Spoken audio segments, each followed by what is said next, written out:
Okay, now I'm live. Y'all can hear me though?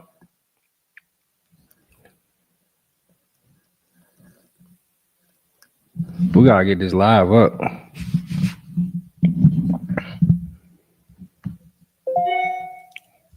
We definitely gotta get the live up. What we doing?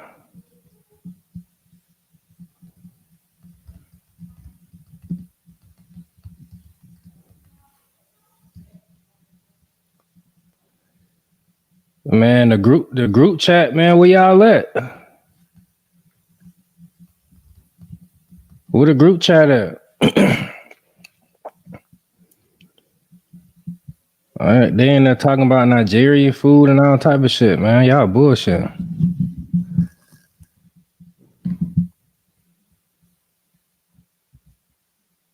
Some 5-minute countdown before the live so people can flood in.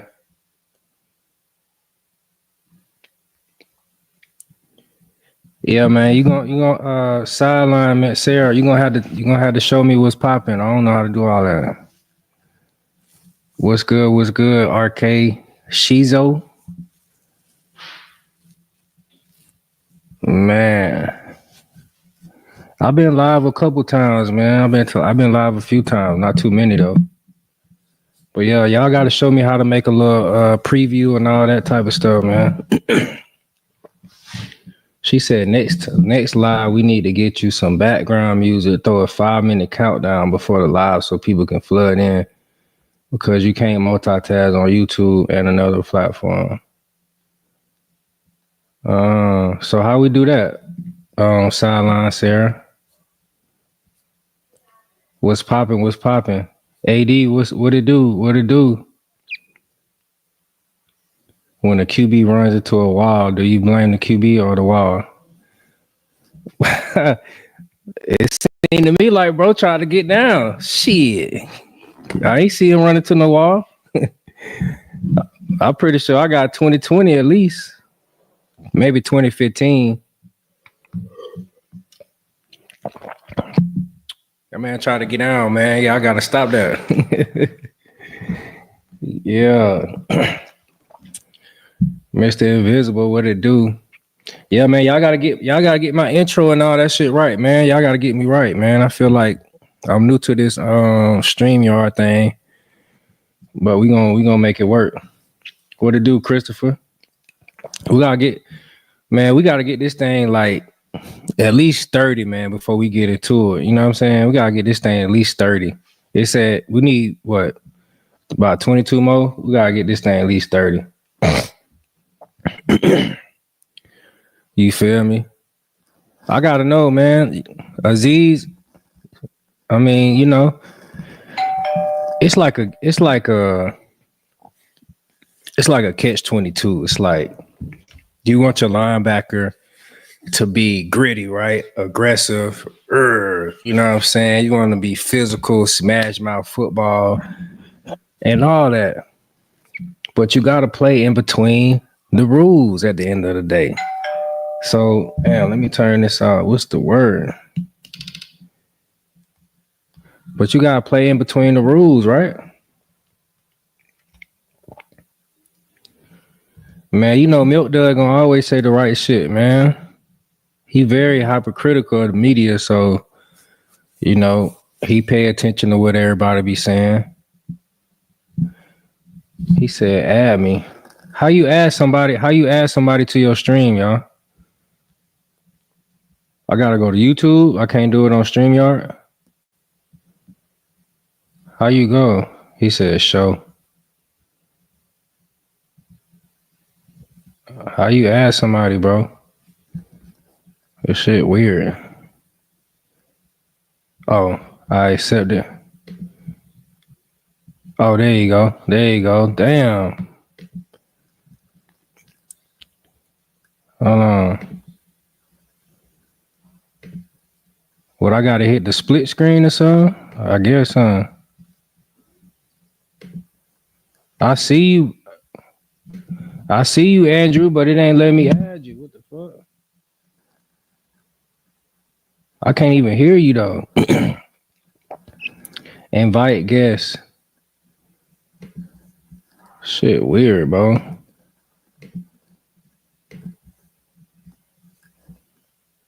Wow. They gonna hold me like that, huh?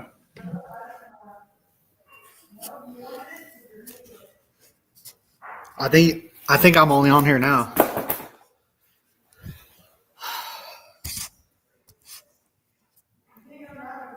Let me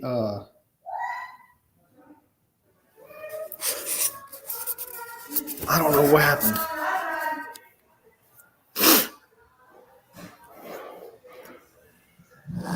Damn. Yo. Can you hear me? Yeah, you hear me? Yeah. Hey, are we live right now? Yeah, we live, man. You see what the fuck going on? We got 24. Hey, I said that we was gonna start. I can't see the comments and all that. Oh, here we go. You see the you gotta click comments. There we go. Hell yeah. Yeah. Yeah. Hey, what's up, group chat? Yeah. How you hit record on this hoe? It automatically record? Oh. I'm not sure, man. Hey, what AD at? AD. What's up? Hey, how you record this video, this live? It probably just automatically saved to YouTube, huh? It probably automatically say, "Hey, pretty lady." Say hey. What's your name? What's your name? Brooke. Say Brooke. Say my name is Brooke. Tell them. My name is Brooke. Hey, Brooke, how you doing? I'm twin. I'm Steve. Okay, bye-bye. Bye-bye. Oh, okay. He said it auto records. Okay. We got 25 people, man. Hey, Andrew, what's good, bro? Not much, man. What's up, bro? I'm good, man. It was almost a close call the other day. Very, very close call, man. It was almost a close call, man. You know, shit, 3 points. Barely won, but we won. We got the dub. We got a dub, man. You know, first and foremost. Okay, we at 29. First and foremost, definitely got the dub. What's going on, DQ? But definitely got the dub. But I want to know, like, from a fan perspective, like, is that a satisfying dub though? Like, let's be honest. I mean, a dub is a dub, so we don't want to. I'm not trying to beat the horse here, but I'm just trying to ask. I mean, you know, winning the NFL is hard, man. No matter who you play, so you got to take the wins with the losses, man. That's a nice political answer. But I mean, in all honesty, though, you know, it's kind of been, you know, similar team back-to-back weeks. You know, teams with 2-win records. You would just kind of like to see, especially like going into this year with all the additions, like you want to see them just kind of run all over those two teams. But, you know, for whatever reason, it's not going that way. But you got the win, so, you know, it is what it is. Yeah, for sure. You know what I mean? Yeah, score was closer than the game. I'm not going to lie. You know, the Texans had went up a couple points. I thought they had went up like 2 scores. And I had stopped watching it. I was actually out fishing, by the way. So when I got back in the house, I had looked at the score and it was like, damn, they won by 3 points. And I believe the first game was similar, right? Like they won by 3 points. Yeah, it's a divisional game, man. They're always difficult, no matter who you play in the division. Nah, for sure. That's a good point that you made. You know, division games, no matter the record, no matter who you playing, like teams are always just going to be that much dialed in. And then, by the way, you know, to the Texans, giving them a little credit, you know, coming out of Thanksgiving, you know, the O-line definitely blocked their ass off. I feel like they did a great job protecting. And then I didn't know how the game was actually going to go because the Jacksonville Jaguars, they coming off a bye week, you know what I mean? So I'm not sure how much time they got a chance to just, you know, study and if they had guys injured, get guys healthy, all type of stuff. You saw D'Amico gave the O line the game ball after in the locker room. Yeah, by him, I think that was a good move, bro. Honestly, by him, I think that was a good move. Just because, I mean, at some point, bro, you gotta give him a little pick me up. You know, they've been kind of getting bashed across the head by the media. Pretty sure, like from in the building, you know, they've been getting heavily criticized. You know, for not being able to protect as well. So, you know, I think that was a good gesture by him. Gives them a little bit more motivation going into this week. So they going into what? They got 3 games coming up in what, 11 days or something? Like 3 games in 10 days starting on the 15th. So after the bye week. So, yeah. So they do have a bye week. They got a bye week. So if the team's been banged up, those who don't know, the Texans, I believe one of the earliest teams to start football this year, started camp hella early. You know, they had the the Hall of Fame game, had preseason, all type of stuff. Man, I let a mosquito in here, so it's flying around my light right now. If you see me swiping this, I'm not crazy. I'm trying to prevent myself from getting bit. But yeah, coming off this bye week, bro, I think the Texans should be recharged. You know, what do you think? I definitely think that them getting I feel like they got the bye week at the perfect time because offensively we've been in a big rut the last few weeks, and at least this gives the offensive side of the staff a chance to kind of figure it out and get these guys healthy going into this final stretch of the season. Yeah. So hopefully this is either going to, you know, help them a lot, or they might squeak out with one more win to end the year. But hopefully, you know, that's not the case, and we can string along some wins here to end the season. Yeah, I kind of agree with you. I kind of agree there with you. So they got what is it? The Miami Dolphins coming up first, and then Baltimore Raven. I think we got them at home, like in Houston, and then the Chiefs on the road, and then Tennessee at home. Okay, so did you say Miami's at home, right? Correct. Miami's Miami's at home, and I believe the Ravens are at home too. Okay, so those who don't know, like playing in Miami around the wintertime is like it's hard. We're playing at home. No, it's in Houston. No, I know, but I was just saying just as far as the schedule can be a little advantageous for the Texans, because playing on the road during December against Miami, like, bro, if you've been playing in the cold, whatever state you're in, if you go down there, bro, it's humid as hell. Like, it's gonna be hard. You're gonna be hella sweating. And then the Baltimore Ravens, you don't have to go out there and battle in the cold. You know what I mean? You can play at home. So I think that, but the only thing, the Chiefs, if they got to play the Chiefs away, you know, I played for Kansas City. You know, that stadium, Arrowhead, is, you know, it could be a hard place to play in, man. So, but I think the Texans will do well this year, finish out the year well. They can get 2 out of the next 3 games at minimum. You know what I mean? But I mean, I think at a minimum we're going to be favored against Miami and Tennessee. So I mean, I don't. No, the next three. So like Miami, Baltimore, and the Chiefs. But they can get two out of those. If we get 2 out of those, we're sitting pretty good. Mm-hmm. They should beat Tennessee. I mean, if you ask me, the Texans didn't play well. They beat themselves a lot. You know, most of the games. I mean, they obviously had the touchdown callback from Nico Collins, but the Tennessee Titans aren't a better team than them, so they should.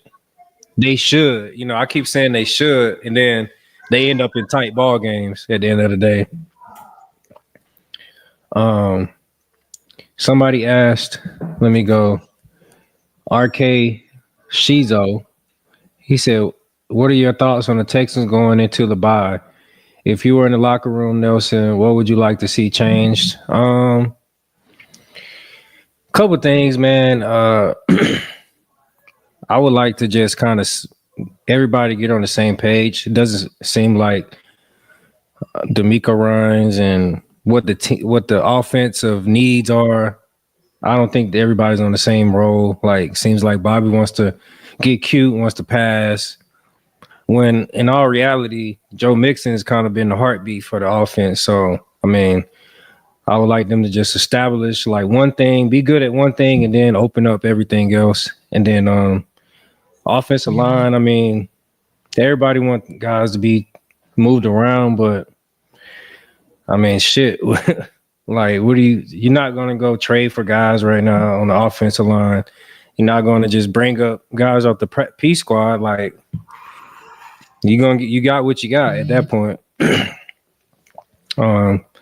So what about you? How you feel about that?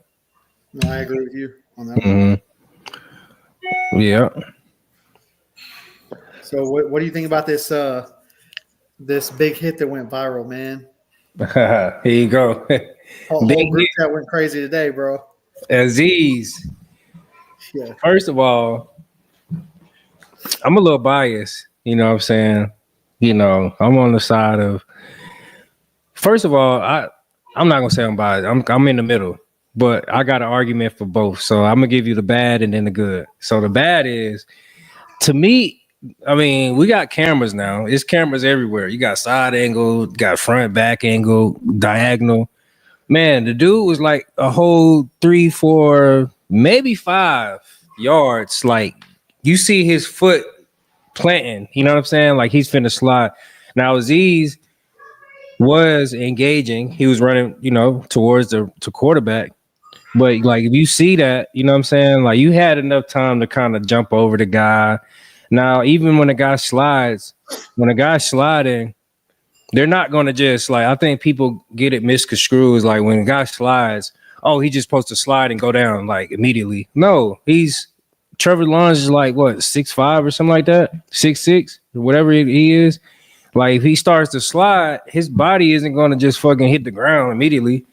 But like, the initial movement of when a guy like plants his foot into the dirt and he's starting to slide, like, okay, as a defender, and especially a quarterback, now I got to pull up. But, you know, things happen. I think it was a little over exaggerated because of the impact of the hit, you know, and the guy got carted off the field. I think that was the only reason why we're talking about it. But I mean, shit, you know, now all the fighting and all that crap after the stuff like that, I mean, you know, hey, man, dude paid for it at the end of the day. He got jumped. You know what I'm saying? And he apologized. So, I mean, it is what it is. I don't think he should be suspended, but I do think he's going to get a hefty fine. What about you? Man, so I actually talked to an ex-Texans player about this yesterday evening or this morning. Who was it, man? I'm not gonna. I'll tell you off stream. I'll tell you off stream. But he said that Aziz is a dirty player and he's known for this shit. So ex-Texan player said that. Yeah. From like he didn't play on he played on the Texans like 6 years ago though. Yeah. But he said that Aziz is a dirty player, and that and so that's where the issue comes in. So if you feel that Aziz is a dirty player and this is what his motive is, and that's what his motive is behind it, I can see why people feel the way they feel. Me personally, watching it live, it just seemed like a bang bang play. And if you're gonna get mad at Aziz, then how can you not hold the quarterback accountable for not getting down to the ground faster? You know what I mean? Because it looked like he went to slide slow and then realized he wasn't going to pick up the first down. So then he kept kind of going. It's like and I agree. So I got a couple things to say to kind of give my input on him being a dirty player. One, the dirty player thing. I don't know the kid by any chance. You know, I know he plays hard. Obviously, we played him last year when he was with Tennessee. D'Amico Ryans had history with him, and San Fran. He's also a linebacker. So, you know, that's the connection. He plays with his hair on fire. You know, that's why he's here. But, there's been some things spewing around the internet. Him and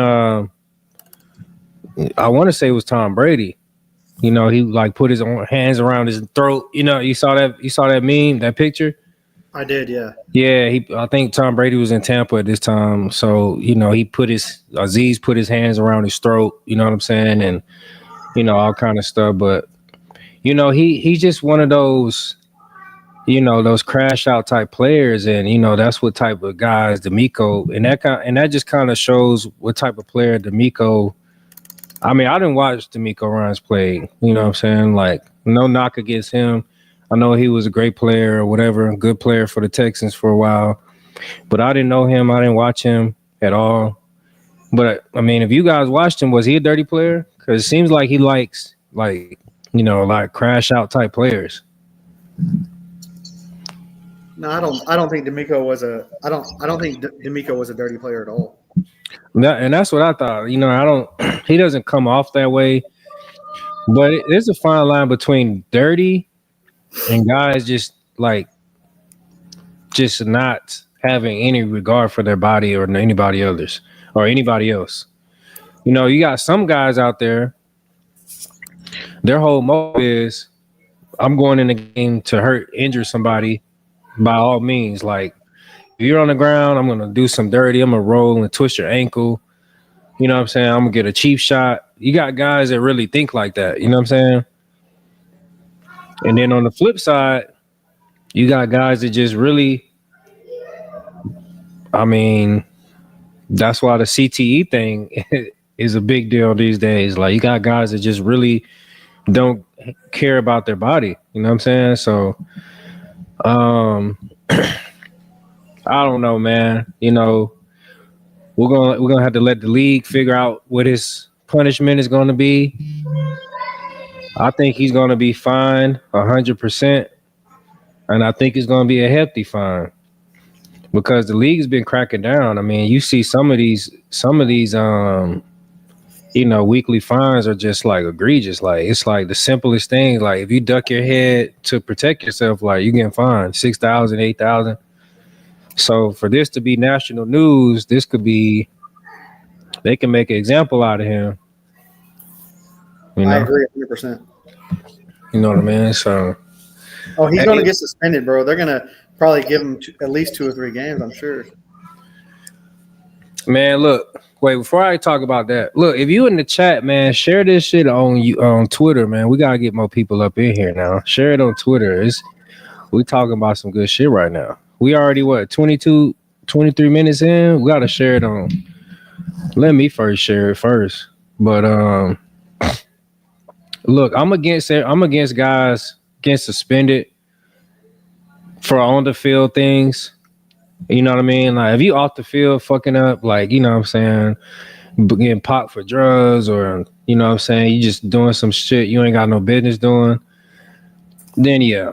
But, like, in the field of play, man, I don't want nobody to lose their money at the end of the day. But I do think he's gonna get a crazy suspension. I mean, not suspension, excuse me, fine. What do you think? He'll get a couple $100,000 fine or more? Honestly, I don't think it's gonna be that much. I think it's gonna be like under 100K. Okay. I think it's gonna be probably like no less than 60. I don't think it's gonna be less than 60.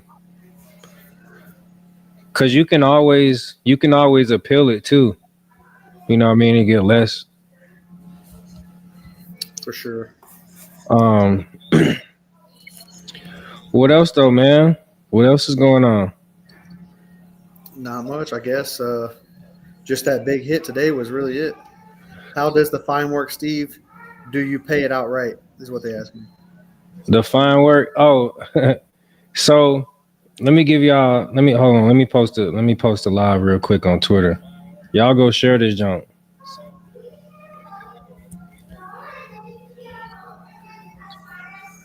What's up, Andrew? Share it in the chat, bro. We got like 200-300 people in that motherfucker. All right, hold on. Let's see.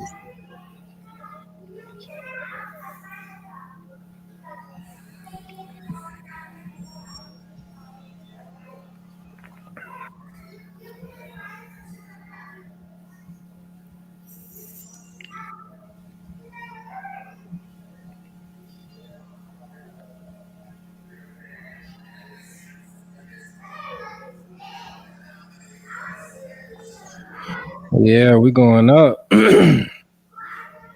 Appreciate AD still in here.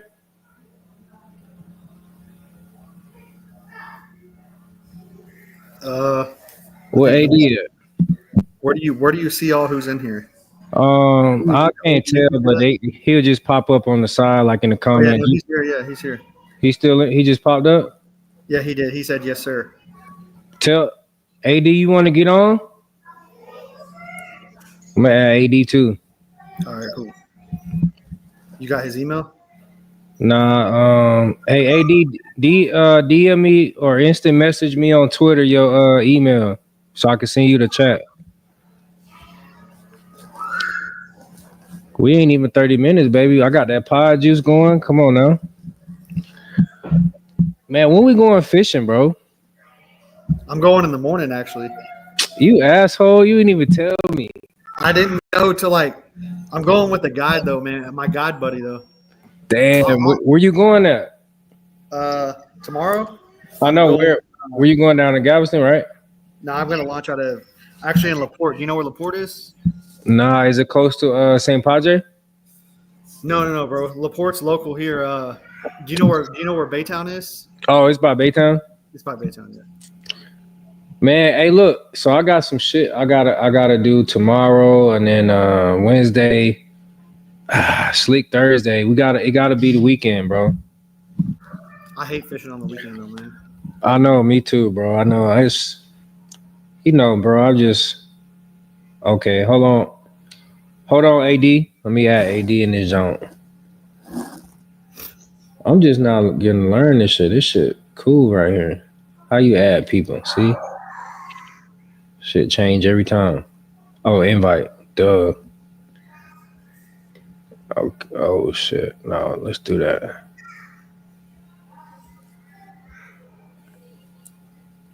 What? Cancel. Gmail. What you going to fish for tomorrow? Trout? Reds and trout, yeah. Do you eat you throw back? No, we eat all of it. Unless it's oversized, you know. Like a big bread. So what you call them is good right now, huh? In the winter time? The trout are thick right now. Wow, bro. My computer is for tweaking out. Your computer froze up, bro. It's back now, right? You can still see me? Yeah, but it's all frozen right now. It's probably because I'm trying to put bro in here.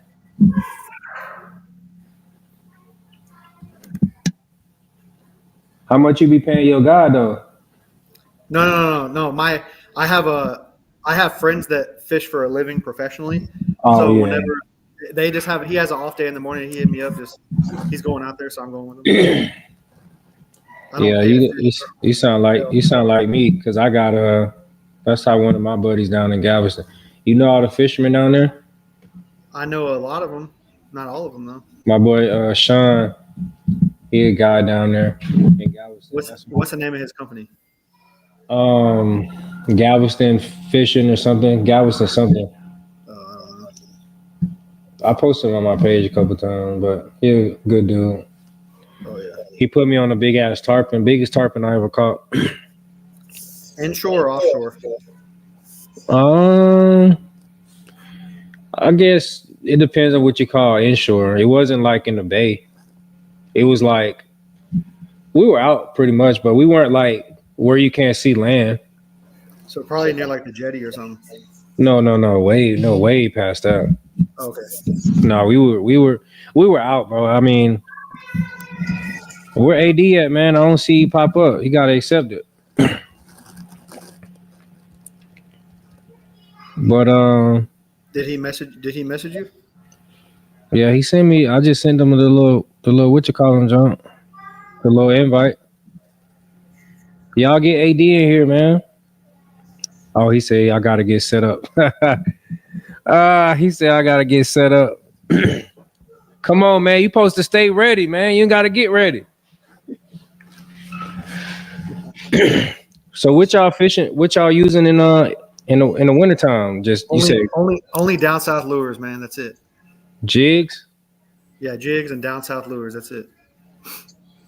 like heavy shake head, like, No, it's usually 1/8 ounce, 1/4 ounce. That's it. and y'all going inshore? Yeah, inshore tomorrow. Damn, Yeah. I'm pissed. Are you off tomorrow? No, I mean I got some shit to do in the morning, bro. Obviously, if I would have shit known, I would have probably. Nah, I wouldn't be able to come today, but shit, I mean tomorrow. Patty, Patty said, Reds are so good. Oh yeah. Patty, Y'all you be go fi- automatic, Patty, you but be fishing? I have a really good high school buddy that is one of the best guys out there. I can get y'all set up. Look, I'm gonna start taking some of my some of the people in the chat out. I'm gonna do like a giveaway. Start taking them fishing. Really? Yeah. But man, I can't do the kayak. I got a really bad back. If I'm in that kayak for like hours at a time. No, I my gotta back- teach. No, I gotta. You know, I showed you that time we was on FaceTime. I got a center console. You take that center console to the lake? A lake and offshore and inshore. I get that shit for everything. My boat's badass too, man. What you got? What you got? Shoal water. I told you. You got a skiff? Shoal water. I mean, it's like a pontoon hull. Ah, You know what I'm talking about? It's inshore, offshore. yeah. Somebody talking about where the football at, y'all. What's up, man? We just got in here. We waiting on one of our people, but what you want to know? We've been He talking said he's football. coming. He got to get set up. AD just said that. Yeah. What you want to know though? Brando. Hey, Brando. First of all, if you in this chat, man, I need everybody to subscribe, man, to the YouTube channel. I would much appreciate it, man. Much appreciated. Got my boy Andrew in here, man. Andrew been rocking with me. You know what I'm saying? That's funny. Yeah. Hey, H-Town Hey, highlight. they said we're having a fishing podcast. Nah, we just waiting on somebody. Yeah. Hey, look, these thing about to get paid. You better know it. You better know it. Hey, somebody said you still train. Come on, man. Look at me. Hold on. Yeah. Come on now. I stay in shape.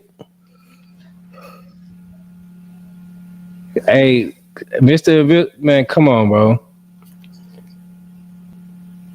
You want to get in here too? I can add you in here too. Send me the email on Instagram. He been talking shit the whole time, talking about he got the contract. He been talking to the Miko. Mr. Invisible. Yeah, That's funny. but yeah, man. Hey, so what you think about CJ Stroud? Why do you think last year to this year he's having a lot of the numbers are still kind of the same, but he's really been playing down this year compared to last year. What do you think the biggest takeaway from that is?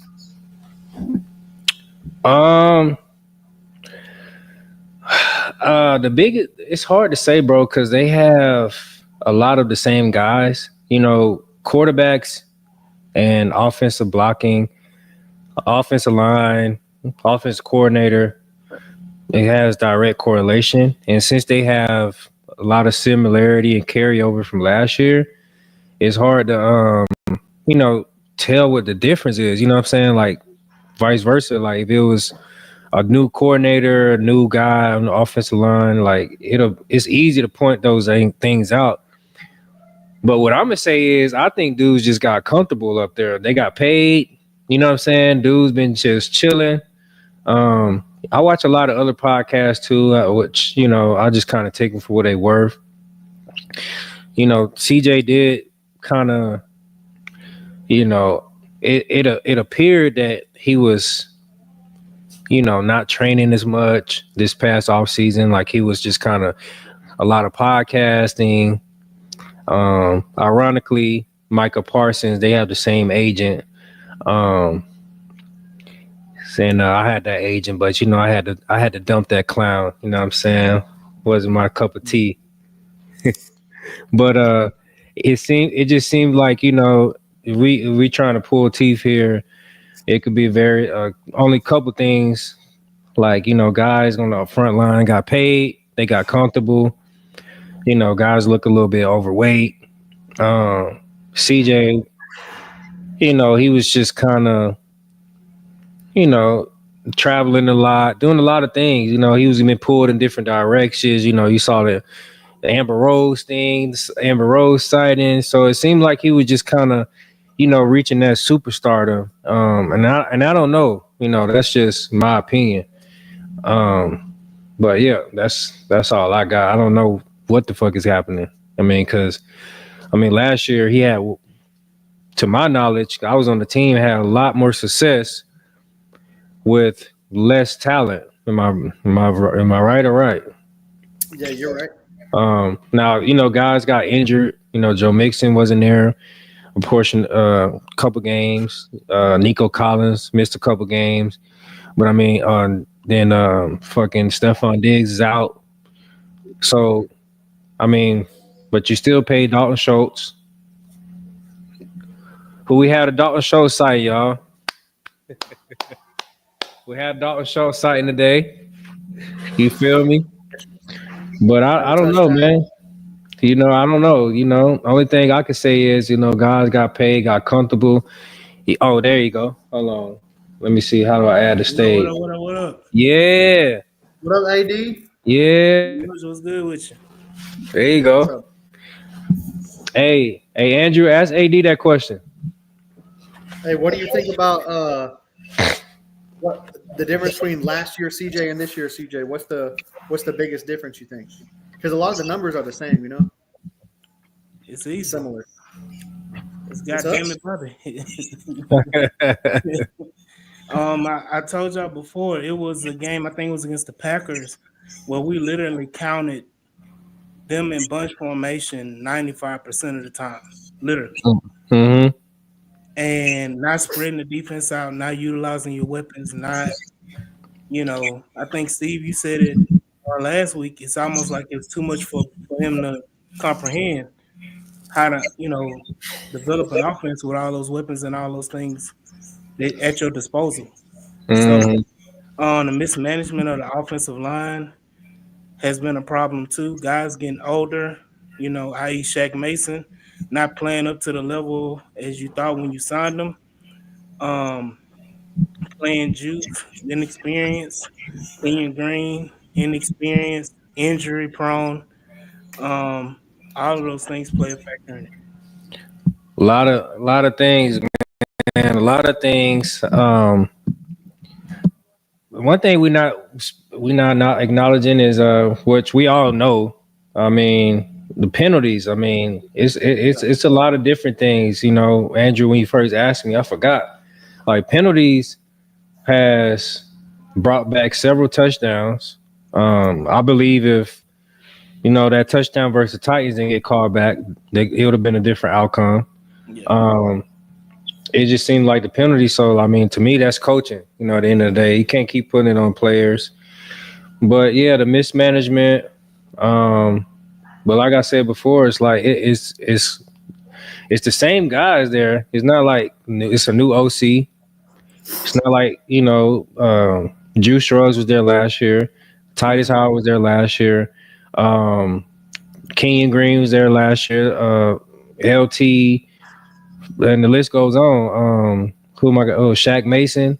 Yeah. You know what I'm saying? So it's like it's the same people. They just got more weapons, and it's frustrating when you're watching the games. It's like, bro, and that's why I always be talking shit because I'm like, man, like, bro, like we talking about the fucking Jaguars. We got like the type of player I'm not worried when I see a record. Now it's the NFL, but like you got to have a certain level of bravado about you.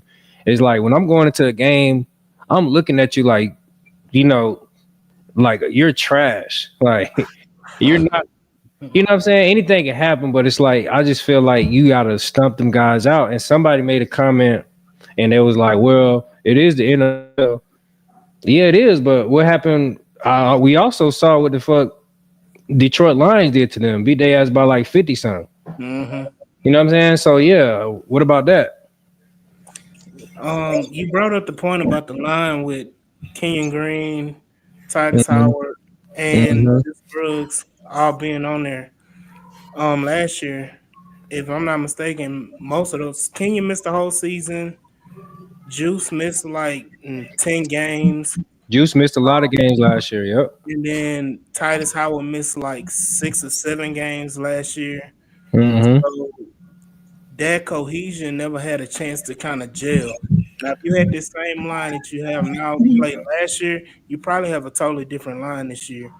But the fact that all those guys was injured, missing the season, missing damn near the whole season, and Titus, they had him everywhere, except tackle. He didn't even play tackle last year. You know what? But see, that's another thing that's not really been talked about as much. There was a little turmoil between, I don't know, the management, upper level, whatever case may be, in Titus Howard, because he's came out several times and Yeah. said that he's a tackle. He got paid like a tackle. Um, in my opinion, I don't think that best suits him. You know what I'm saying? Like, you know Why what I you say mean? that though? Why you say that? I just skill set wise, like, you know what I'm saying? If you're a tackle like LT, like you talk about LT, I think about LT, Trent Richardson, guys that are like, nimble on their feet, like they're gentle giants on their feet. You know what I'm saying? They pretty much, You you say know, that Titus a bull in a china shop. yeah. You know what I'm saying? And it's like you got to have a little coordination about you. You know what I'm saying? And I'm not saying that I like Titus. I'm not talking about him. I just feel like he's better suited at guard. Now, Mhm. if I'm him, it's like, okay, yeah, you got paid like a tackle, cool. But at some point or somehow, we got to be real with ourselves, bro. Let's go back and play. Let's help the team. Let's play guard. I think that's a major part of why, a lot of pressure has been, you know what I'm saying? Because they got guys, they playing into guys' contracts. You know what I'm saying? Like, fuck all that. Your ass is going to play, your big ass is going to play a guard, and we're going to put somebody else out here. You know what I'm saying? Because it ain't working. It's Yeah. I mean, messed up with they did Titus draft coming that in. rookie though. I mean, Yeah, but so I'm Nick saying, Casario has some like that rookie. They didn't draft that dude in the second round, not to start him soon. So something's gonna Somebody, happen. so Sarah said definitely miss George Fent. So I talk about the thing with George Fent. George Fent was on the on the hit list like me. You know what I'm saying? Like he was a OG veteran. Um, Came in. He was there with me, and Miko came in. So that's why he got up out of here. But yeah, George Fent did his thing. They should have kept him. You know what I'm saying? I'm not I saying they will should say have kept he me. is out for the season, all right. Who Fan. is he? Fan is out. I haven't been keeping up with him. Where is he? Yeah, he's out for the He went to season. Seattle with that, right? Yeah, he went to Seattle, and I think it was Seattle. It's either Seattle or the Jets, and he's out for the season. Well, he came from the Jets, went to Seattle, Yeah, he and came from the Jets. I don't even think he played a down with Seattle. Damn. So he got hurt probably like preseason or some shit. Yeah, I think he got hurt in preseason, been out for and was out for the whole season. So, definitely could have used him. I don't know if that scenario would have happened specifically if he would have came back. If they keep Fent, if they would have kept it, you know what I'm saying? Exclude me. I don't give a damn at this point. But we're talking about what the weakness is at this point. It's the O line. If you keep Fent, you got another veteran presence, and like everybody, just because Larry McTonsil, like Michael just said, need to get rid of Tonsil, like no fire. Everybody, just because you're a leader, like that doesn't mean like you lead by that. You know what I'm saying? Like you have that rah in you. You know what I'm saying? But I feel like certain position groups you have to have that. Like D line and O line, the trenches. Like, bro, you have to, like, there's no, I don't know. I mean, maybe you guys are older than me. Well, Andrew, you ain't that much older than me. I don't know how old you is, AD. You probably around the same age. I'm 35. Okay, well, y'all ain't too far. I'm 31. But look, but I don't know but stop me if I'm wrong, but like, I don't know too many O linemen, like good O linemen, D linemen that were just passive. Yeah. I know we make the jokes. People make the jokes about like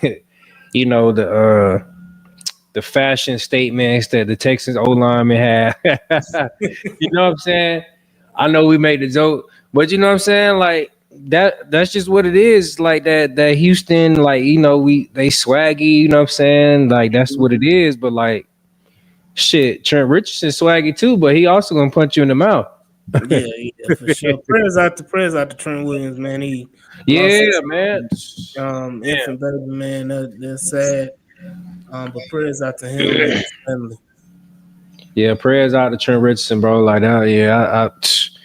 You know what's crazy, bro? Ironically, I don't know him personally, but I know the cornerback, Travarius Ward. That's my guy. Mhm. But you saw the same thing, similar, where his daughter passed away this year. Did you see that? And they're the Yeah. same team, so it's like, that's. I mean, I don't know what's going on in San Fran. I'm not gonna say it's correlation, but prayers up to them boys. But shout out to Ward. That's my little dog. He came in, played under me for a little while, and got paid. But he's back. I commend him, man. He's back out there on the field, bro. Like I can, bro. This If, season, bro, football is not the end all be all, bro. right? Your family is what matters, bro. You know what I'm saying? And I can't tell other people how to, control their household, but like, or how to, how to act. But like, bro, what? Hey, whatever guaranteed I had, go ahead and just send me that invoice, man. I see y'all. I see y'all motherfuckers. Hey, it was nice. I got some shit to handle, bro. Mm-hmm. Shit. But yeah, that you can't imagine something like that happening, and then Listen, to bro. back up and play, and especially the way they season going right now, I call. Oh, hey, listen. The season is in shambles. Mm-hmm. You know what I'm saying? I don't know what's going on, Yeah, they not making the playoffs, man. but I know one thing: they fucked my parlay up. So if they lose one more game, I'm going in on the San Francisco 49ers. I'm gonna tell y'all that now. So don't I turn my shit. So don't get mad at me because I'm definitely gonna go in on them. Mm-hmm. You feel me? Yeah. How you been though, bro? You been chilling? Oh, for sure, for sure. You already know tomorrow night what it do. All 22. So Oh yeah, it's every Tuesday. yeah, every Tuesday night. I'm gonna have to splash through. It's not it's on here or it's on. It's on stream. Yeah, it's on stream. Okay. Same thing like last time. I'll send it to you. I got it, bro. I gotta get my cause Sarah was just telling me I gotta get my damn intro and shit up right. I'm gonna hit you and show you how I created mine and everything like that. What's crazy is I got an intro already, like for my other old shit. So I just don't know how to insert it.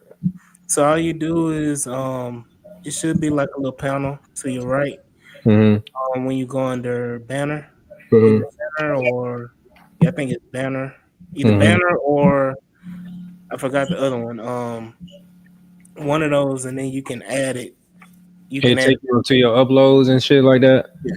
So so it's like when I go and schedule my live, it'll show me where I can add it. They got a feature right now where you can add the intro before, and all you got to do is when you click go live, the intro automatically goes live first. Oh, word. Yeah. So what I do is I'll screen record it on mine, and then I'll just tell me how to do it. Yeah. Mm-hmm.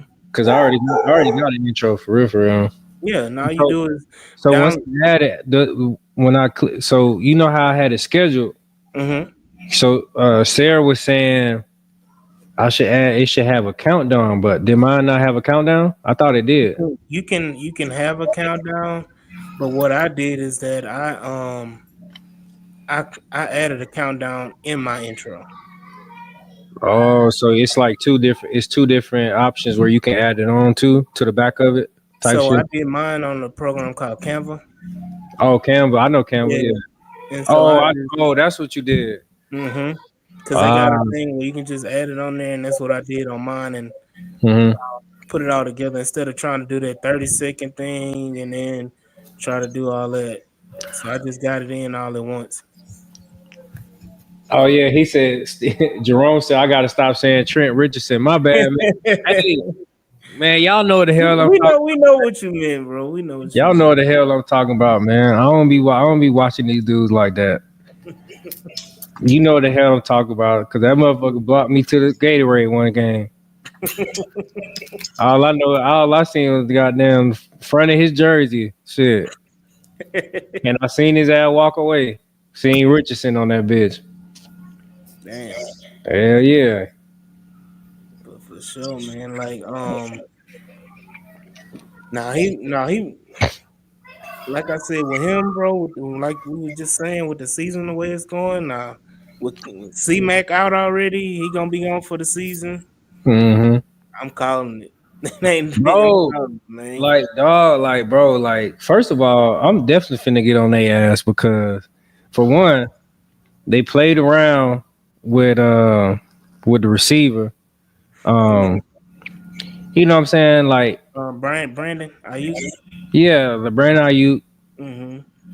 You know, at that point, like if it's kind of like bad blood intention, like I'm not. If I'm on that side, I'm thinking on that side. I'm not signing a guy like that already kind of has resentment towards the organization. I'm gonna try to trade him, but it seemed like they tried to trade him. I don't know what happened. So they put a price.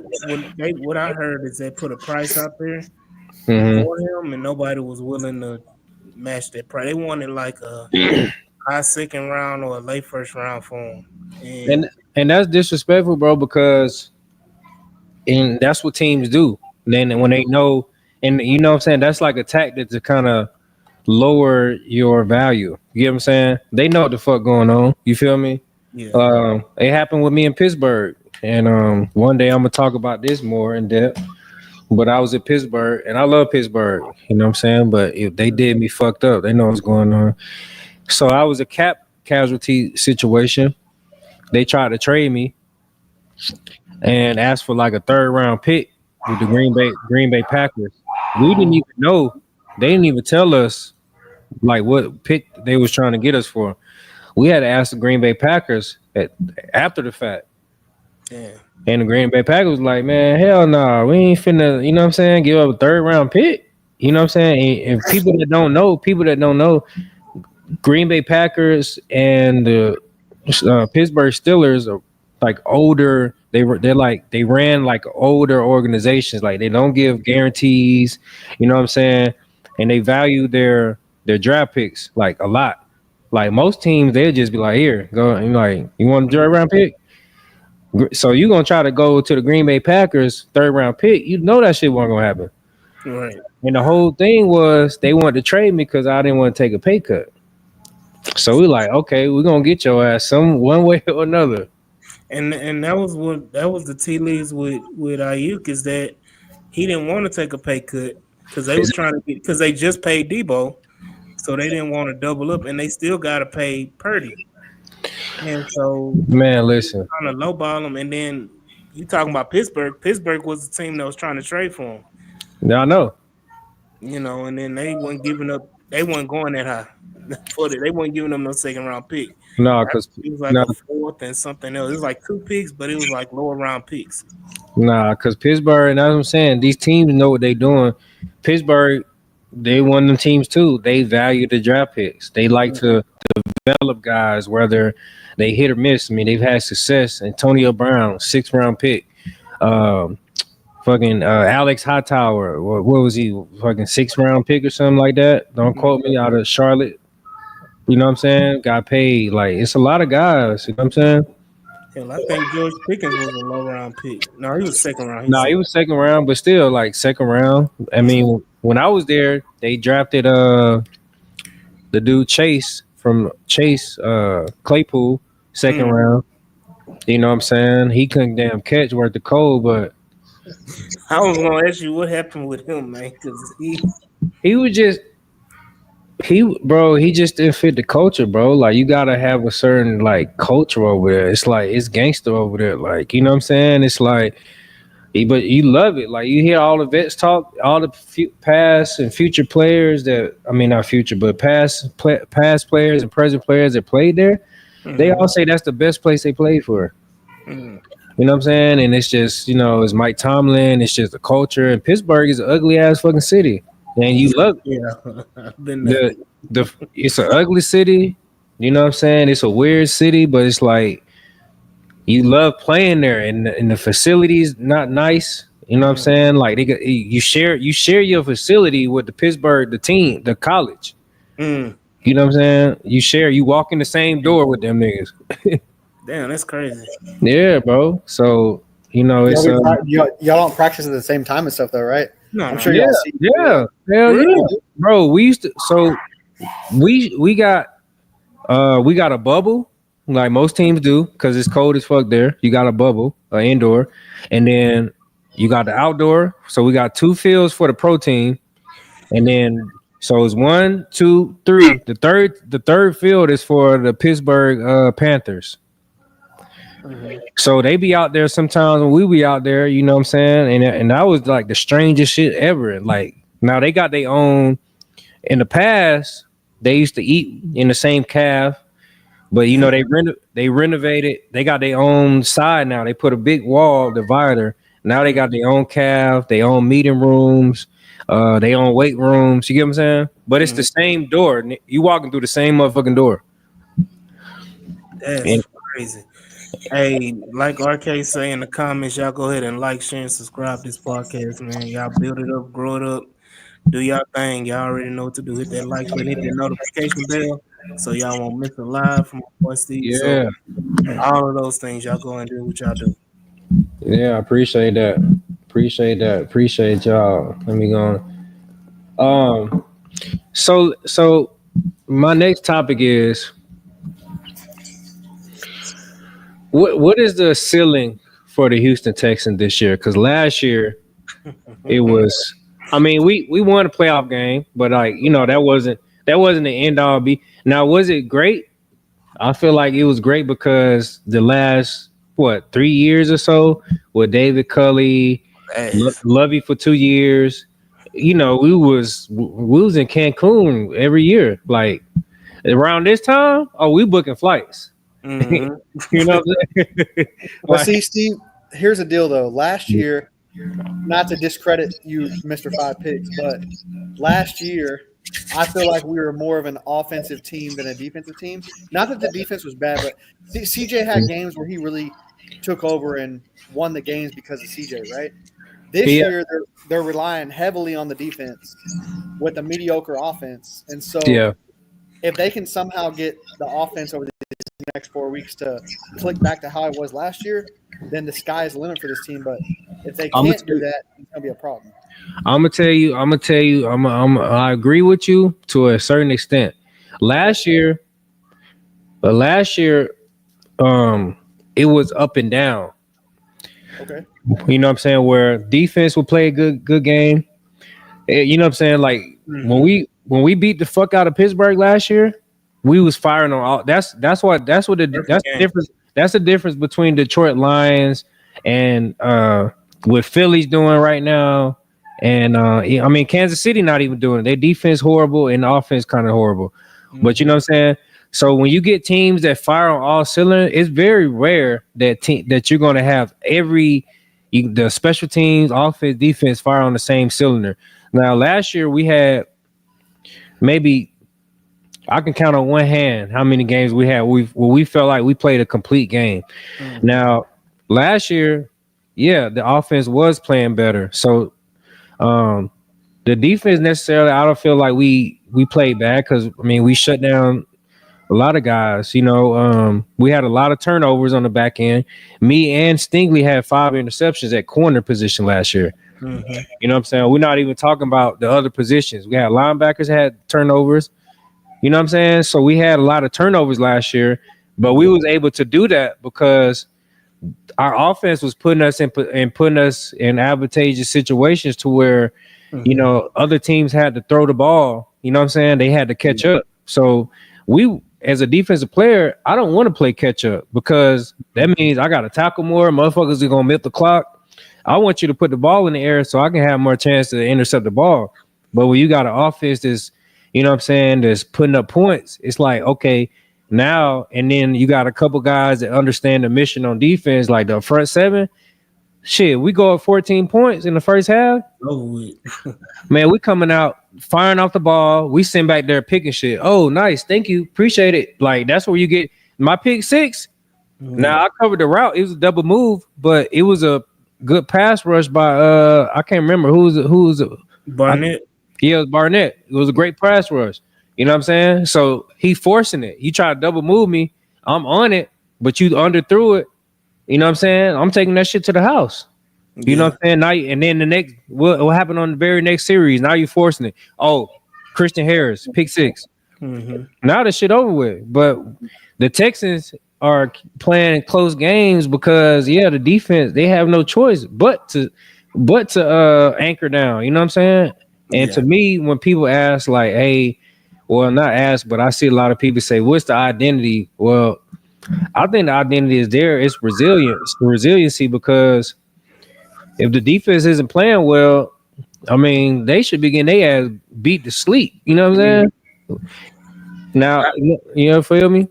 Yeah, I think that what they want the identity to be is play stout defensively, run the football, control the clock. That's the identity that they want. But to me, it's asinine to have that identity or want to have that identity when you have a CJ Stroud playing quarterback, and you have a Nico Collins at receiver, and you got Tank Dell, and you got all these different guys, and it's brought in a Stephon Diggs.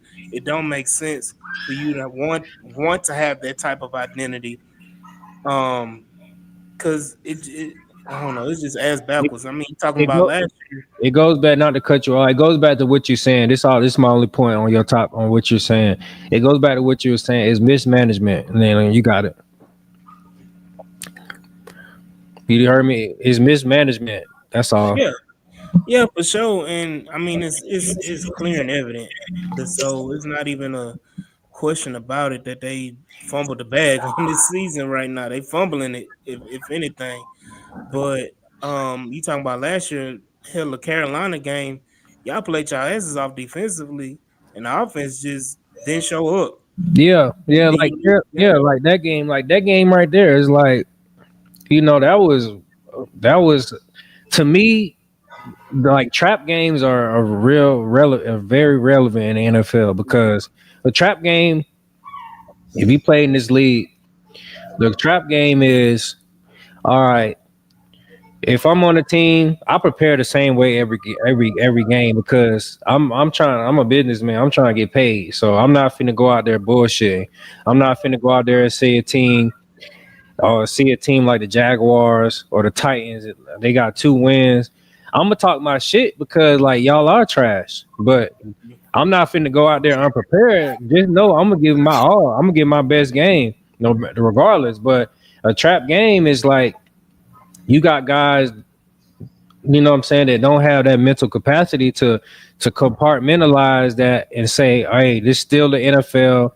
These are the best athletes on the planet. You can't go out there just saying, like, it's not high school. Oh, we're gonna run over this sorry team. Fuck no. They job on the line. They got kids to feed. You know what I'm saying? Anybody could beat you if you don't prepare. See, we saw it this weekend. Hell, Texans saw it last week, and then you saw this weekend. Tampa Bay was taking Carolina lightly and almost got beat. In Carolina. So it can happen. You just gotta be focused, and you can't mess around and pussyfoot around. College football, for example, you see teams losing all the time. OSU losing to Michigan. Michigan trash this year, and OSU coming in unprepared, thinking they got it. And they coming in and shit in the bed. I agree. So, but definitely, man, like the mismanagement of it all. And the original question that Steve had was talking about what do you think your expectations are now for the Houston Texans? Hell, my expectation right now, I ain't even my expectation in the beginning of the season was Super Bowl. I've been demoralized, and right now my expectation is pray to God we win the wild card game. That's my Right. expectation right now. Is I pray agree. to God we win the wild card game. Yeah. Now, I mean, like going into this playoff, like who do y'all, and I'm gonna ask the chat too, and this way everybody on here, who do y'all expect, or who do y'all want the Texans to play in the first round, and who do y'all like not want them to play? Like, in all honesty. Now I Give know what me D'Amico said. His press conference, like they asked him about the Jaguars. He was like, "It don't matter who's out there, man. Bullshit. They motherfucker. They over there. Hey, they know. They know.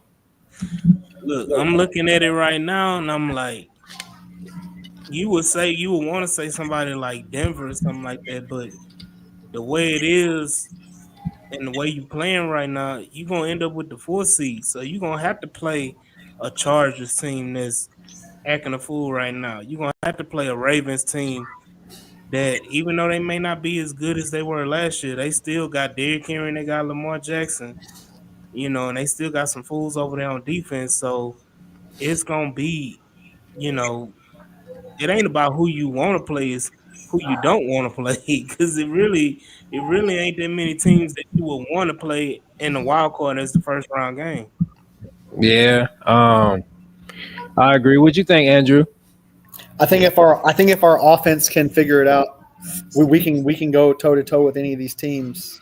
But I mean, it's most likely going to be the Chargers or the Ravens, in my opinion, in Houston. Chargers or the Ravens?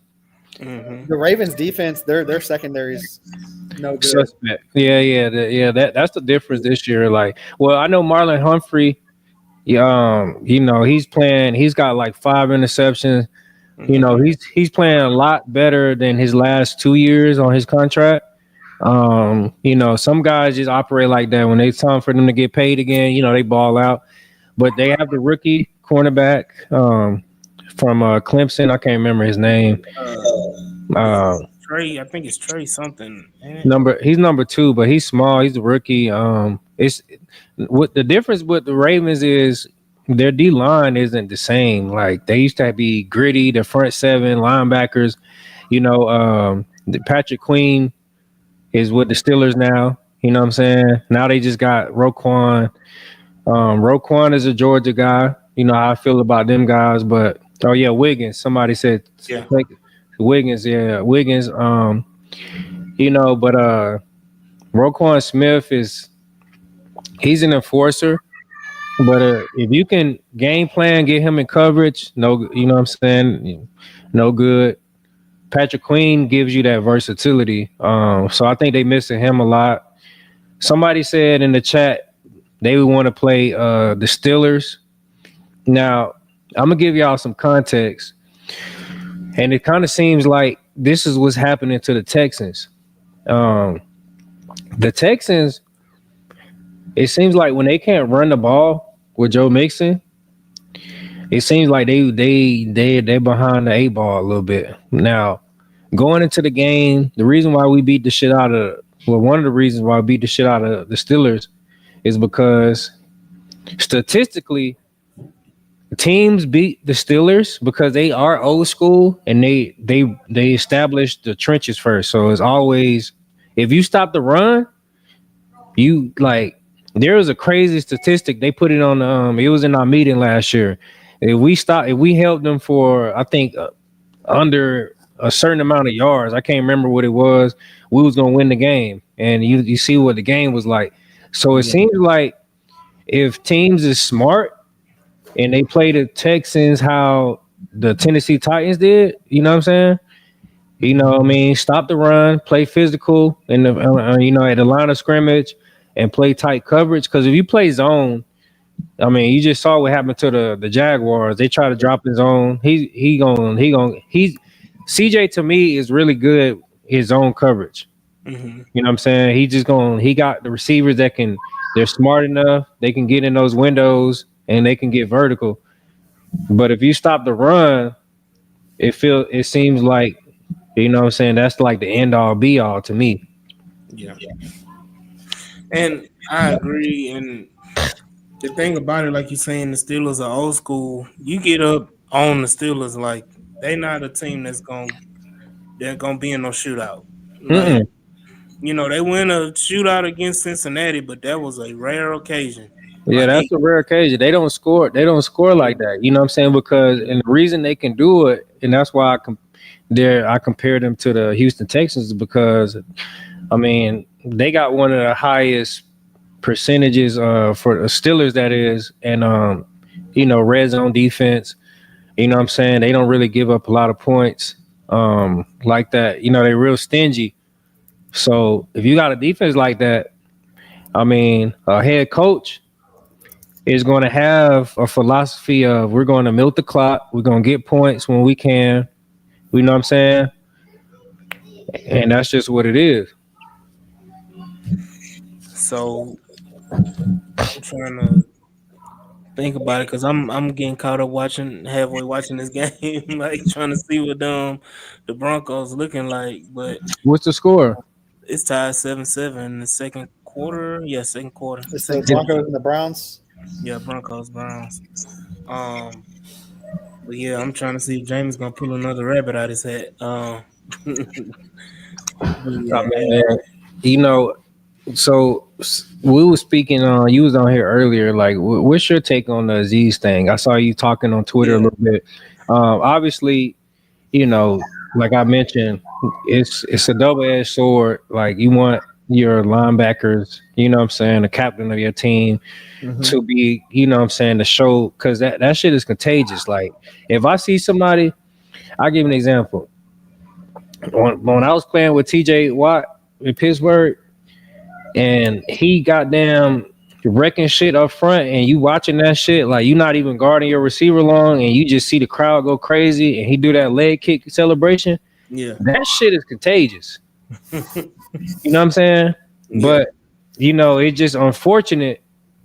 You know, I've seen some crazy shit happen in this league, bro. So like, it's just unfortunate. So my take on it, first of all, I don't have no problem with it. Hmm. Um, it's football. Yeah. It's football. That like I don't like all the crying and bitching about it. Like it's a hit. You see these hits all day long in football. It's the game of football. It's gonna happen like that. So you know, unfortunate that he may get suspended behind it or whatever. But again, like you said it earlier, that is instilled in him because if you go back and watch the TV copy, as Miko trying to calm Aziz down and get him off the field, he telling him that was a good damn hit. Oh, yeah. He telling him that was a good damn And hit. to your point, I can bet my house on this. I mean, I've been in a lot of buildings. Now, even though D'Amico Ryans gave the political answer, like, all right, we gonna look into this. We sorry. We hope for the best for Trevor Lawrence. Man, he in that meeting room talking shit like, yeah, we got that motherfucker out the game. Like this, how we need to play because that type of play on a defensive scheme. What do you think that does for the next? Now, if he gets suspended, it doesn't really matter. But what do you think that mean? That the new offense they're playing that week watches that film? They like, oh shit, we ain't trying to go over that middle. We not trying to catch nothing across the middle. Or you know what I'm saying? These They ain't motherfuckers, playing no games, yeah. yeah, these motherfuckers trying to hurt. You know what I'm saying? Like they gonna have them alligator arms. Exactly. And that's the thing, man. Like you gotta have that type of mojo. And honestly, this whole season on both sides of the football, it's been a lot of soft shit. It's been a Hmm. lot like when Aziz was out them 2 games, like yeah, they played well when he was out, but you can tell like the intensity is not there. And like Hmm. if you ain't getting to the quarterback, if you ain't knocking the quarterback down, if you ain't making a play on these running backs, in the backfield, because the D line was ineffective against Jacksonville at point blank period.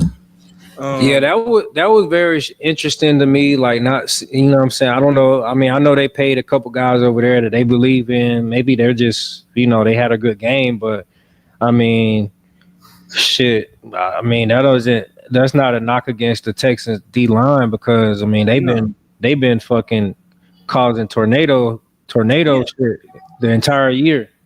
yeah. It was what it is that because the same thing happened in the last Jacksonville game. We only had one sack, and that was Eric Murray had got the sack when they was in Houston. So what they were doing the same thing they did last game when they were throwing the ball, they got it out quick. They got it out of Trevor hands. They got it out of Mac Jones' hands quick. So it made the D line ineffective. The disappointing part of it was that they were effective in the run game against Jacksonville, except for that long run they gave up against Bigsby in Houston. But right after Aziz gets out, then you just give up. You just let them go right down the field running the ball because they didn't pass the ball that whole drive and just ran it down and you didn't give them no resistance. That was the disappointing part. When you got to play like that and you got to fight like that, you're supposed to be amped up. You're supposed to be on 10, and you just let them walk you down. Yeah. 50, Hey, 60 AD, yards. what was the? I didn't look, but what was the time of possession? Didn't we They lose the got us time of on the possession? time of possession. They got Yeah. us on See, time of possession. defense was on the field a lot on Sunday, Mm-hmm. man, and Mhm. I think that has something to do with it. Well, I Yeah. mean, yeah. Go ahead. Steve. Um. 9 times out of 10, bro. I mean, God, everybody gets paid. You know what I'm saying? You know what I'm saying? You gonna make mistakes on offense and defense. That's why they keep track of these time possession things and they put a lot of merit on it. But 9 times out of 10, like your defense is gonna have way more plays than your offense. I mean, I remember times where we look at the play sheet. I mean, we might have 60, 70, 80 snaps some games on defense. You know what I'm saying? Offense might have 40, 50. You get what I'm saying? Yeah. Um, and with that many snaps, now we're knocking on wood that guys stay healthy, but it seems like they really been getting by like health wise, especially in the secondary. Now, you got Petrie down, Mm-hmm. Ward's been out, freaking you see what happens when Lassiter's out. Yeah. Um, and I had tweeted the other day during the game, I was like, that's my boy, but man, it's been some times that Lassiter didn't got lucky, like the out route in the touchdown. Mm-hmm. It would have been a different ball game. But see, those type of plays, when you play good teams, good quarterbacks, they don't miss those. At You know what all. I'm saying? And it's you know what I'm saying? And I know the DB coach, that's my guy, Dino and shit. You know what I'm saying? I'm pretty sure he's telling him like and I mean that was a meaningful game, obviously division, but like, you know what I'm saying, when you go in the playoffs, that's a touchdown, bro. Yeah. All them, you know what I'm saying? Stingley got the pick. I saw some stuff. I went back and watched the play. You know what I'm saying? It was a little on the throne. Hell of a play. Hell of a Mm-hmm. ball. Showing ball skills. Yeah. But Broncos play all over again. yeah, you know what I'm saying? Hell of you know what I'm saying? So if you watch what I was saying earlier on y'all podcast, that's the same coverage. Mm-hmm. That's the Miko's shit. You know what I'm saying? Like that quarters coverage, it looks like zero. He was back there by himself damn near. Yeah. You know what I'm saying? So it's like he gonna keep running it, but what's gonna happen in the playoffs? You know what I'm saying? You can't play catch up. A good Now. quarterback, he gonna put that bitch in front of you. Mm-hmm. You know what I'm saying? A good O line gonna have time to block for him. Like, you know what I'm saying? That's the difference between championship caliber teams and, you know what I'm saying, a two win team. Right. You know what I'm saying? The boy Cito in the comment talking about Okuda. I'm like, Oh, I I see. need you to tell the Dino do something with Okuda because Okuda, man. I didn't look. I didn't really see. Like I said, I wasn't watching the game. I was fishing, but I was watching the little live by live play on Google and shit. Mm-hmm. But I saw some fans talking shit. So what happened to Okuda during that game? I mean, Okuda What was he playing? Corner or nickel? he was playing corner. He was playing outside corner. He was just giving up the easy stuff, man. Why did they have? That's why I don't understand. Why was he on the field when they have a healthy Kamari Lassiter? I have no idea. I guess they were trying to get Kamara in the nickel some to get Jimmy out of it. Oh, was Uh, Kamari playing nickel a little bit? yeah, when Okuda was outside, Kamara was inside. So so what was Jimmy playing?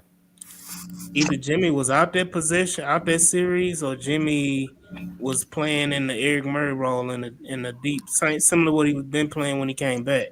So they was rotating, yeah. So that's just the Miko, you know what I'm saying? Again, probably, and I don't know when he got banged up. Yeah, okay. So somebody said Jimmy got hurt. That's why I said Sarah said Jimmy got hurt. I knew he got injured, but if he wasn't injured, but prior to, them trying to, split reps with Akuda should never been on the field unless somebody got injured. So this is my thing because people were clamoring for Okuda, and I understand he was a number 3 overall pick and everything like that. But tell me if I'm wrong. A corner with a bad hip it is not somebody you want out there playing. Hey, listen, bro. Listen. I'm gonna tell you what's going on in these offensive meeting rooms. We know your ass been out half the season. We going at Joe. Every time you on the field, we try to make an example. Don't put that motherfucker back out. Y'all better go recruit. Y'all better go back to the drawing board. You put him on the field, we going at him because we know he ain't 100%. Mm-hmm. You know what I'm saying? Like this shit ain't rocket science. Like we going after his ass. Right. I agree. And they try to put him at nickel to try versus Dallas to try to cover up Jalen Petrie on a passing down. You know what I'm saying? And got him in the wrong matchup. We saw what happened. Yeah. Touchdown. Mm-hmm. Somebody yeah, 11 for Jacksonville was eating them on that drive. I think he had maybe like 3 catches on that drive. somebody said who's that? Gustavo said, "What do y'all think about bringing Jamal Adams to play nickel safety?" Jamal Adams cannot fucking cover for one. He got paid when he was with the Jets because he got fucking the most sacks in the league blitzing. If you watch his tape, if you're a football head, you watch his tape when he was in Seattle, he was getting his ass beat to sleep. But I mean, that's not even an option anymore because he just signed to the Detroit Lions today. Now, Detroit Lions, yeah, he just signed the Detroit Lions, Jamal Adams, and that's smart because I don't know if they got. I think they had a linebacker, somebody banged up, but I mean the way Rodriguez got out for the season with an ACL. Yeah, so I mean, you put him in there, a versatile guy in the box. Don't let him, don't put him in coverage situations. I mean, shit, he can be dynamic, but they start putting his ass back deep. It's a wrap. You know what I'm saying? But somebody said Jamal Adams is a hoe. Big Steve, come on, Big Steve. Definitely. Now, I mean, we all talked about, first of all, during the offseason, we were saying bring you back, and then of course we know the story now behind it, and then there was also the story about Xavier Howard was another corner. Mm-hmm. He's still out there. Yeah, Xavier Howard, man, we talked about this a little bit on the spaces. Xavier Howard situation. Yeah, he's a hometown kid and all that thing, but he's not signed. They didn't bring him back. They didn't want to touch him. He has leg problems. He's been banged up. He hasn't had a good season for the past 3 years now. Well, we're not gonna count this year. We're gonna say 2 seasons. He's been banged up, and then he has a lot of off the field issues. You know what I'm saying? So that's why he's still out there. That's why I pat myself on the back, man. These guys made way more money than me, and I'm chilling. But these guys, he made a workout video trying to sign. I'm like, man, y'all, that just screams. That just screams I fucked my money up. You feel me? Like, bro, you been all pro 3 years in a row. Like, you still trying to play? Sit your ass down, man. Crazy. When he signed, he was like the highest paid corner when he signed. Man, then they went out and got Jalen Ramsey, and it seemed like when they brought Jalen Ramsey in, I guess Yeah. it's a lot of egos in the NFL, and I'm guilty. I've had that problem before, but it never affected me enough to where I want to shut down and like, oh man, like fuck y'all, like y'all don't love me no more. It's not about the team. It's Mhm. about my family. Like my family motivates me when I'm going out here risking my life, playing hard every play. I'm not doing it for just the team. Of course, my teammates. You know what I'm saying? But it's like, I'm just trying to keep my job. But Yeah. when and that goes, I'm going all over the place. But speculation, the O line for the Texans, it seems like they've been chilling. They just been chilling. Like they got paid. Them boys, them Yeah. boys, top flight models now. You feel me? Look, everybody in there got paid. Titus, Shaq, and Tunsil. Tunsil stay getting paid. It seems like Tunsil get a new contract every year. But Uh, see, but people gotta understand with players. You gotta understand when you get paid, there's a target on your back. mhm. So, for example, if a receiver like, let's say who they play next, the Miami Dolphins. If they got a high paid receiver, I'm gonna try to do my best to make sure I can have a better game than him, Mhm. and vice versa. If you old lineman, you got paid, and I'm watching your tape, I'm gonna try to dog you and make an example like, oh, because that helps my stock go up. It's like, oh, y'all pay him $17 million, quote unquote. Look what I did to his ass. Mhm. You feel me? And it's time. It's my time to get paid. So hmm It's a target on your back. You can't just sit back and chill like, oh, I'm good. Oh, I got paid, so ain't nobody gonna challenge me. You lying to me. yeah. That make it worse. You better off not getting paid. So I got a text from my boy Mike. He was in the comments as well. hmm He was saying, "Do you think the bye week is enough time to fix simple things as far as like penalties, offensively players? You know, we had that penalty against what was it?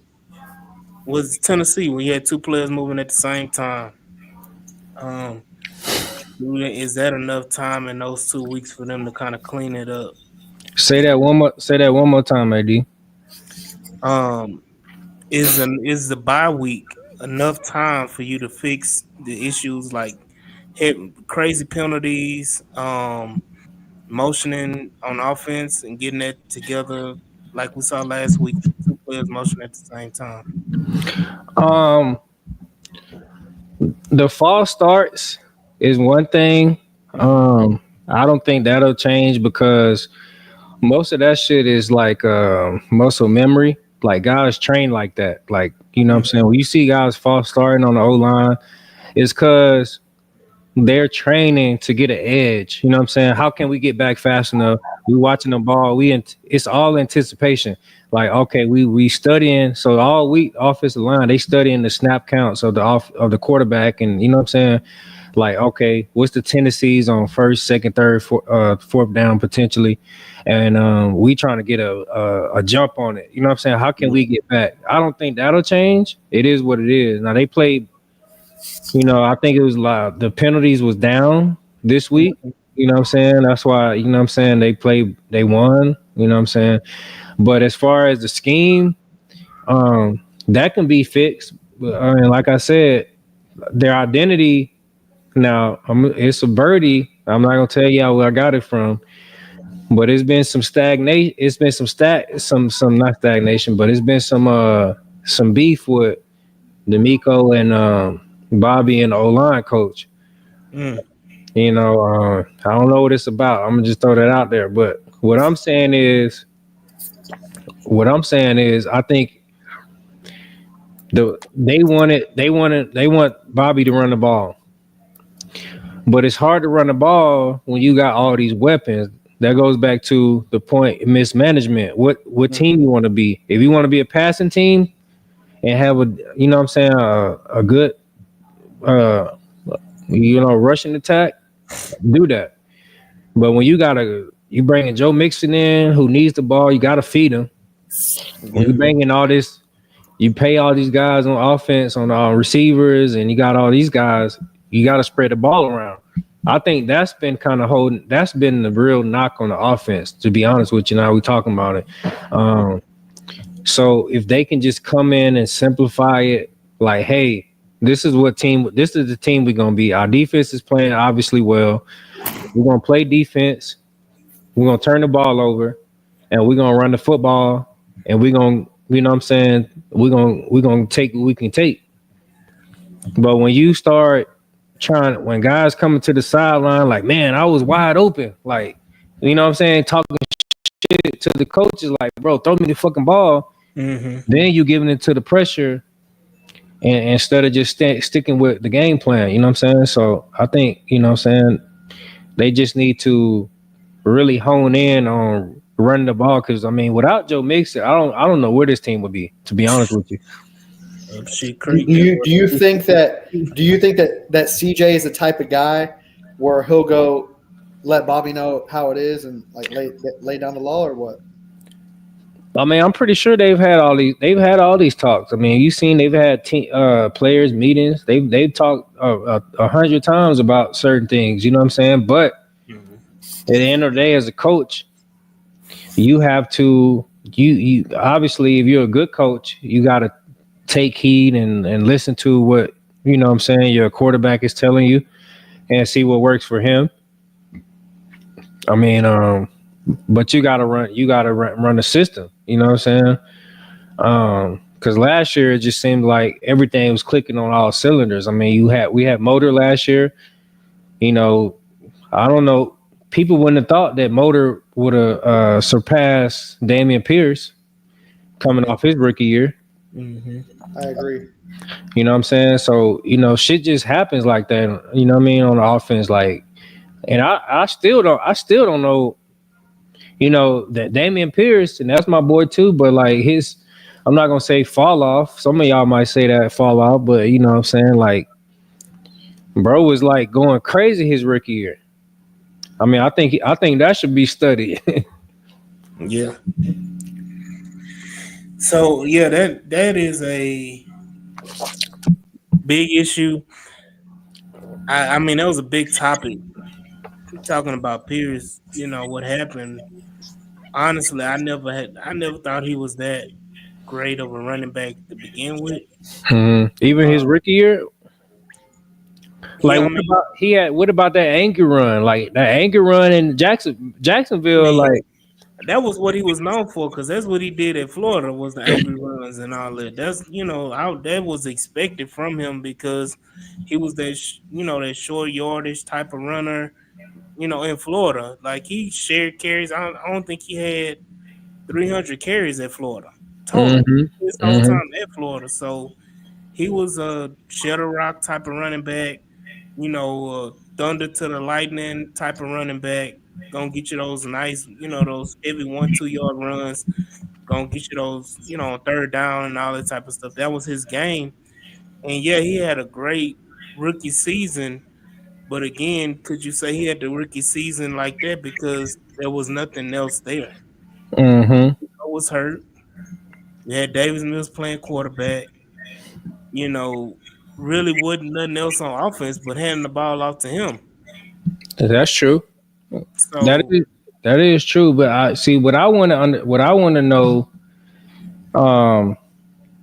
is like, what happened to the blocking scheme? And I'm saying blocking scheme because it seemed like that his rookie year when we had Lovey, it's like he was breaking through the line a lot, and it seemed like last year. Remember, it was a lot of talk like, bro, is he blind? Like, he was like running up, you know what I'm saying? Pause. He was running up the offensive lineman back. It's like, so is it the run scheme, or like it doesn't fit him. I think when Lovey was there with Pip, they ran that power gap run scheme. With this one, that's the zone scheme, and you gotta have vision to run that zone scheme. And yeah, that's what it is. Yeah, that ain't him. So yeah, he don't have vision, man. He's just so he must have had that power scheme in okay. Yeah, that's what they ran at Florida. So that's kind of, I feel like that's why they drafted him. because he kind of fit, what they were trying to do with Lovey and Mhm. Pep. Mhm. But you Cito, know, mm, Cito said Petrie went crazy his rookie year under Lovey. He did, but you know why? Oh, Eric, what up, bro? What up, Eric? That's my boy. But yeah, so Petrie went crazy on the Lovey scheme because Lovey scheme was like really rogue and outdated. It was cover two, so you got two safeties.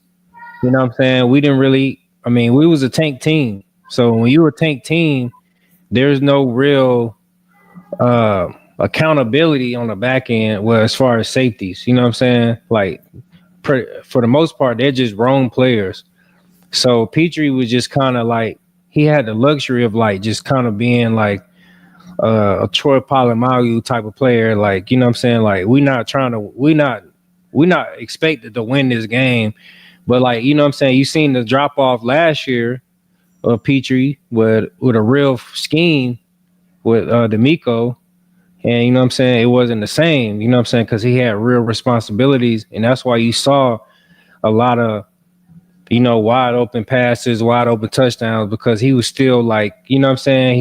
He technically, Lovey messed him up, even though he had a lot of success. He had like 5 picks, but like he came into the year not like when D'Amico came his second year, Petrie was technically a rookie again. You know what I'm saying? That's what people don't understand because now you're learning like this is a real NFL defense.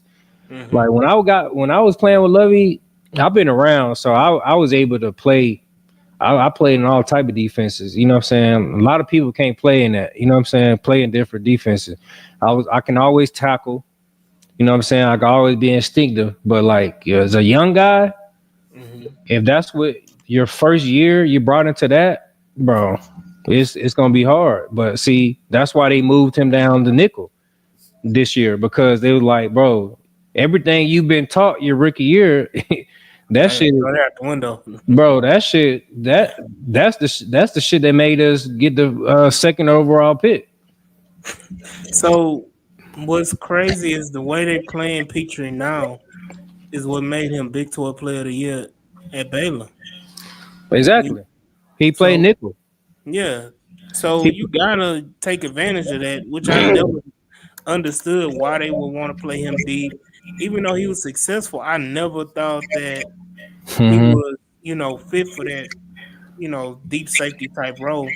What's crazy is that people were clamoring for Kyle Hamilton the whole time coming into the draft, and I'm like, a lot of people was like, man, we don't need Kyle Hamilton. We can get Jalen Petrie. I'm like, Jalen Petrie just 50-pound lighter Kyle Hamilton. The Yeah. way they play, especially what Kyle did in Notre Dame and what he doing with the Ravens now, like that's what Jalen doing this year. So Petrie.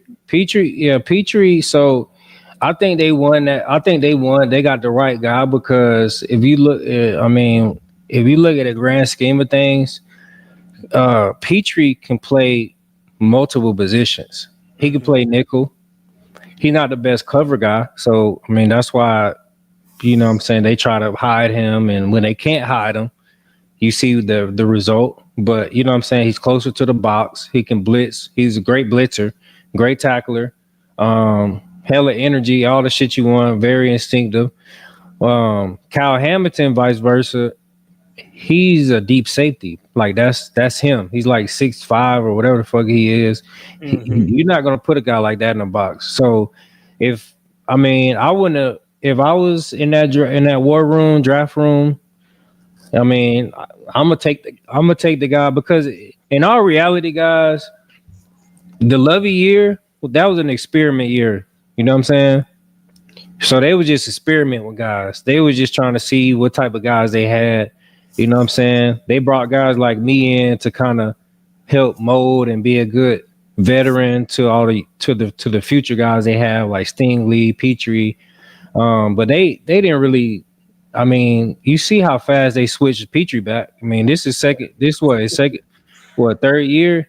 early in they got him back with a Yeah, quickness. yeah. They switched his ass back and they went out and got real safeties. Jim, you know what I'm saying? Jimmy Ward. Now you got Eric Murray playing more. Hmm. Man, people don't even know. When I was with Kansas City, we drafted Eric Murray as a cornerback. He was a cornerback in Minnesota. Yeah. So they switched him. They switched him. They was like, hell no, nah, you ain't no corner. You going straight to safety. Um, so I've been seeing fans saying about the secondary. What do you think about MJ Stewart, Eric Murray, or just the depth overall in the secondary? So MJ Stewart and Eric Murray are depth guys. I just don't think that we have a true bona fide starter at safety. Deep. I mean, you got Kalen. He's a rookie, but he's still got a lot of learning to do. But opposite of him, I don't think you have a true back end safety. Because again, I think Jimmy play. I know Jimmy want to play safety, but Jimmy plays well in that nickel And and look, and look, and look. People don't understand. Hey, Eric, I'm gonna answer your question in a little bit. He said Steve was just as good as Stingley, if not better. But we're gonna get to that. So look, people don't understand. Also, Jimmy was drafted as a corner. Jimmy was a corner, so he's been. You know what I'm saying? That's why D'Amico said he can play all over. But I think that's just kind of their. You know, that's the type of guys they want in their secondary. They want guys that can be versatile and that's why you don't see a lot of depth because they have guys that can, you know what I'm saying, plug and play. You know what I mean? You know what I'm saying? That's just what it is. Like, you know, they got guys so they can go safety. If we get thin or corner, we can go get a guy that can play hybrid. Yeah. Corner for 2 games and we can live with it. We got CJ Stroud at the end of the day. We got a stupid pass rush. You know what I'm saying? We ain't gonna make you play too much man to man. Like they got guys like that's what they're thinking. So that's why they don't get out and just, you know what I'm saying, have a lot of depth. I mean, they tried to have a lot of depth this offseason, but you saw what happened to that. You know what I mean? They got rid of guys. It made me think, do they value the secondary at all? They only value Darius Stingley and Jalen Petrie because that's the guys who they're gonna pay. Everybody else are just bridge guys. You know what I'm saying? I was a bridge guy. Jimmy Ward is, you know, essentially a bridge guy, but he's D'Amico's guy. That's why he got an extension. Bullock, that's their future. He's showing some things. You know what I mean? Shaq Griffin, 1-year deal last year, bridge guy. Okuda, bridge. They thought he was a bridge guy. So you paying the guy $4 million to pass out turkeys? You know what I'm saying? Like, I'm just saying, bro. Like, you know, I got to throw a jab. $4 million, man. I got to throw a jab. A guy who ain't been on the field, you get $4 million. You gave CJ Henderson 3.5. You could have gave me that both of their contracts, and shit, we would have ran this shit back. Shit, then you wouldn't be podcasting, bro. Man, you know, this ain't my income. I do this for hobby. His warehouse is on that field. You already know that. Don't be surprised. Like I told you, AD and Andrew on the last thing we did, and motherfuckers hit me up today. It's Monday. I ain't gonna say the team, but you know, it's just. Nah, you already done said it. We got. Had you thinking a little bit? Hey, we got another team now, bro. We ain't. I mean. I got 3 teams right now, but unfortunately it ain't the Texans. D'Amico ain't called me. So Mr. Invisible, what's his name? Mr. Invisible Cap. I don't see him in this motherfucker no more. Where he at? Nah, this boy up, man. No. The Texans know what the fuck is going on, man. Oh, see, that's one of the teams right there at the bottom. I might go back home. I'm trying to get me a chip, but nah. Just do it after December 21st. Hey, it's cool, man. I get take 300,000 playoffs, play in what 2 weeks, get quick little 200, 300. You know what I'm saying? Give me a little brass. Hey, get that ring put up on that shelf right there. But yeah, man, Texas, man, I think see one thing about it, Nick Casario, I commend him because even when I did talk shit about him, which was warranted, because like he did lie, and I called him, the vest shit. Mm-hmm. No, Steelers ain't calling, man. I wish.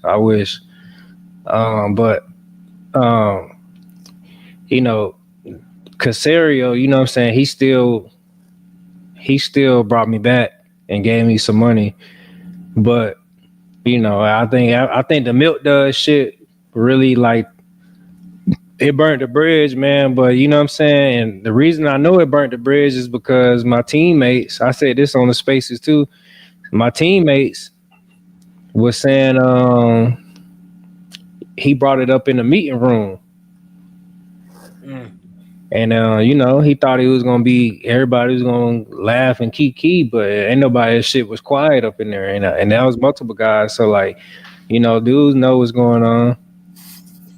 So it ain't me. They know how to find me. I just, hey Andrew, when I just sent you a video when I went up there and I sold him 60 pounds of ground beef.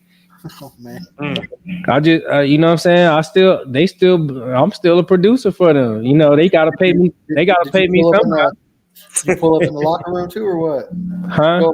Did you go up in the locker room too, or not? Nah, I ain't go in. I was in the back dock. On back dock. You know what I'm saying? They came out and picked it up. Oh, okay. You know what I'm saying? I seen a couple equipment guys. I ain't seen no players, but a couple equipment guys. So, but the Miko don't have no say so over the food. So yeah, I'm good. Yeah, sure for sure. But yeah, man, we're gonna wrap it up, man. I appreciate y'all, man, for tapping in. Everybody tapping in. Hey, once again, everybody, y'all go ahead and like, share, subscribe to this podcast, the Corner Sweep Podcast with our boy Steven Nelson. Y'all hit that notification button as well. And y'all do what y'all do, man. Go and run these likes up, go and run these views up, go and run them subscribers up. Appreciate y'all, man. AD and Andrew, appreciate y'all. Yes, sir. Anytime, man. We'll see y'all later. Peace out. Peace.